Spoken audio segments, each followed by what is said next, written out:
من که از جام حیدری مستم، من که از جام حیدری مستم، کوله بارم را از نجف بستم،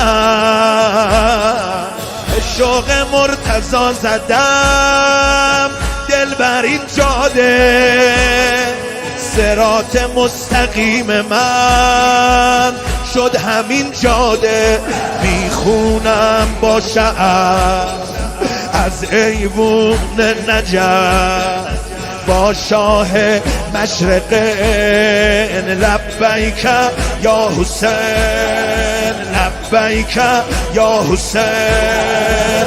لک لبیک ابا عبدالله، لک لبیک ابا عبدالله، لک لبیک ابا عبدالله، لک لبیک ابا عبدالله. میزنه چاووش اربعین اومد، خواهرت در این سرزمین اومد، میان کاروان ولی ماه زینب نیست، رقیه دختر تو هم راه زینب نیست، میگم با احترام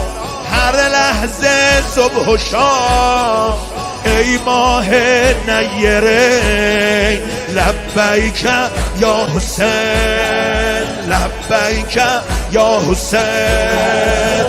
لک لبیک ابا عبدالله، لک لبیک ابا عبدالله، لک لبیک ابا عبدالله، لک لبیک ابا عبدالله. بین این جاده بین هر موکب هم مسیرم با حضرت زینب، ندارد این مسیر تو خستگی، هرگز بدون تو نمی کنم زندگی، هرگز